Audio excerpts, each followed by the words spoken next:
I can't speak anymore.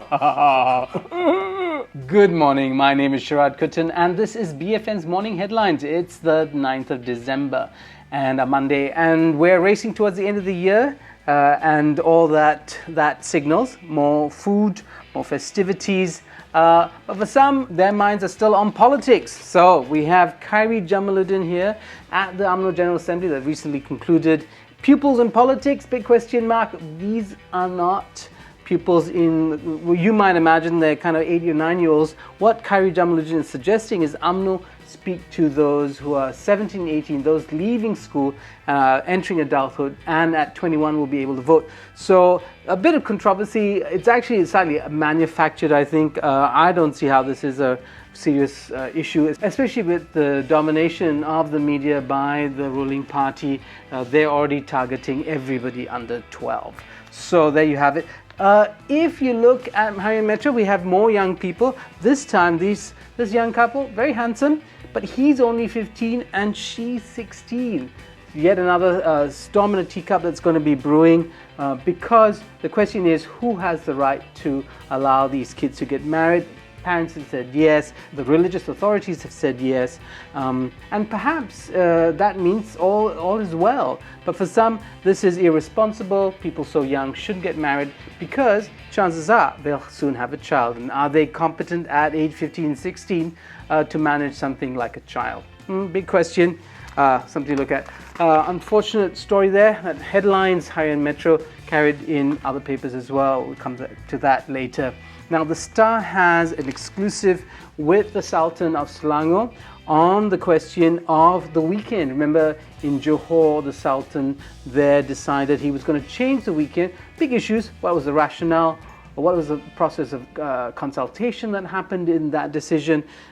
Here we have an assurance from the Sultan, whose prerogative it might be, in fact, to change the weekend, that he's not going to do so. And so that, I guess, is good news. The Malay Mail has a bewildering headline, not because they are bewildering, but because they're quoting the Ministry of Federal Territories and the Municipal Council. Apparently, if you remember the assessment rate hike, well, now, according to them, to the authorities that is, you can either pay the old rate or pay the new rate, which is higher, and it's up to you to make a decision until a final decision is made on the new assessment rates. Now, who would pay more if they can pay less? So what does this mean, pay as you like? It's bewildering, but that apparently is the mind of our governors, or those who govern us rather, and not much of a mind, I think. Sina Harian goes to a rather domestic story, very unfortunate. We talked about this earlier. This young kid was under the car while she was there. Nobody really can say at this point, but somebody jokingly said to the person in the car, "Oh, there's a snake under your car." The driver panicked, moved the car, and it rolled over the child. She's dead. Very sad. More political stuff though is here, right in the corner. You see that? That's Mat Sabu. He is the Deputy President of PAS.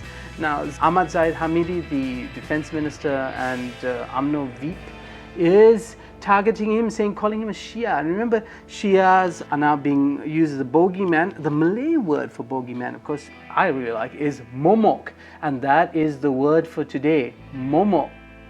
Now, kind of end on a high note. Something that will kind of warm the hearts of many of us who don't like to see people die unnecessarily. 11, I believe, trainee commandos and 2 trainers were lost at sea. They have been found. They took a long swim between one island and made it to the mainland. So they're clearly well trained. They're safe. Berita Harian has pretty much the same headline. Now, if we look at this image, it is in fact the same image here. Everybody kind of uses the same images. I mean, it's really kind of shocking. Maybe these are just far superior to anything else that's out there. But this sharing of banana pics, or pics by somebody, I can't remember. Anyway, the photographer is Muhammad Rafi Mamat. His picture gets used in several newspapers. And this rather mawkish, unheadline-like headline, hospital staff put duty before self. Yes, this is something that you expect on RTM, the paper version. Thank you so much for joining us. This is BFM's Morning Headlines. I'm Sharaad Kuttan, BFM 89.9.